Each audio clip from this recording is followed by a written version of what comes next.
একজন পুরুষ কাঁদে না, একজন পুরুষ দুর্বল হয় না, একজন পুরুষ সব সামলে নেয়। এই কথাগুলো শুনে আমরা বড় হয়েছি, কিন্তু আজ আমি আপনাকে একটা প্রশ্ন করি, যে মানুষটা সারা দিন সবাইকে আগলে রাখে, সে কাকে বলবে তার কষ্টের কথা? অনুভূতি লোকাতে, কষ্ট গিলে নিতে আর শক্ত মুখোশ পরে থাকতে সমাজ তাদের শেখায়।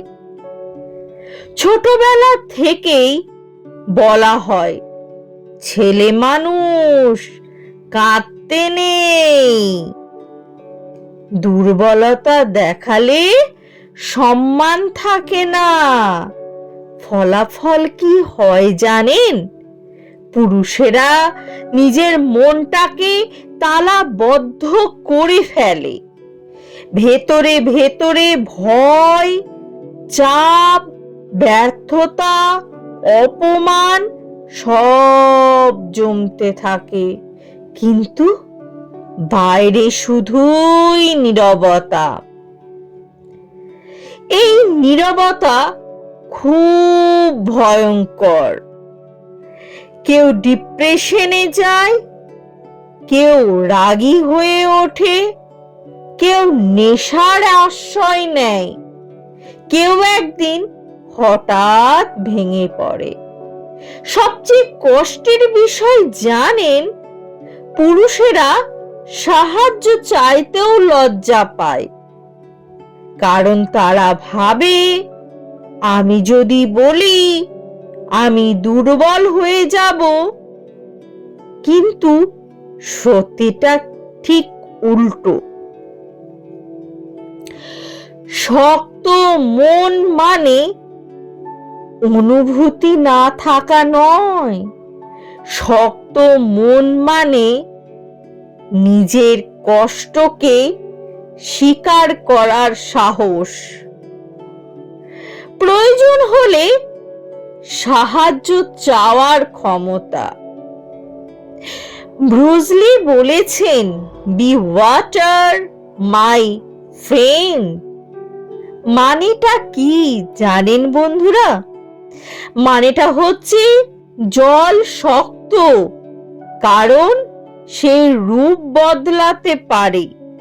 আমরা জানি জল বিভিন্ন পরিস্থিতিতে সে তার রূপ বদলাতে পারে, কখনো জলীয়, কখনো তরল, কখনো কঠিন, পরিস্থিতির ওপরে নির্ভর করে। যে মানুষ নিজের অনুভূতিকে মানতে পারে, সেই আসল শক্তিশালী। নীরবতা ভাঙার পথ খুব কঠিন নয়, কিন্তু সাহসের। নিজের সাথে সৎ হন, নিজেকে বলুন, হ্যাঁ আমি কষ্টে আছি। কাউকে একজন বিশ্বাসযোগ্য মানুষ বেছে নিন, বন্ধু, ভাই, বাবা বা কাউন্সিলরের। সবাই নয়, একজন হলেই যথেষ্ট। লিখে ফেলুন, কথা বলতে না পারলে লিখুন, মন হালকা হবে। নিজেকে ছোট করবেন না। কষ্ট পাওয়া মানে দুর্বলতা না, কষ্ট চেপে রাখাই হচ্ছে দুর্বলতা। আজ যদি আপনি এই ভিডিওটা দেখছেন আর মনে মনে ভাবছেন, এটা তো আমারই গল্প, তাহলে একটা কথা মনে রাখবেন, আপনি একা নন। আপনার কষ্ট গুরুত্বপূর্ণ, আর নীরবতা ভাঙলেই শুরু হয় মুক্তি। শক্ত পুরুষ সে নয় যে কাঁদে না, শক্ত পুরুষ সে যে নিজের কষ্টকে চিনতে পারে। ভিডিওটা যদি আপনার মনে লাগে, একজন পুরুষ বন্ধুর সাথে শেয়ার করুন। হয়তো সে কথাটা কাউকে বলতে পারছে না। চ্যানেলটা সাবস্ক্রাইব করুন, কারণ এখানে আমরা মনের শক্তির কথা বলে থাকি।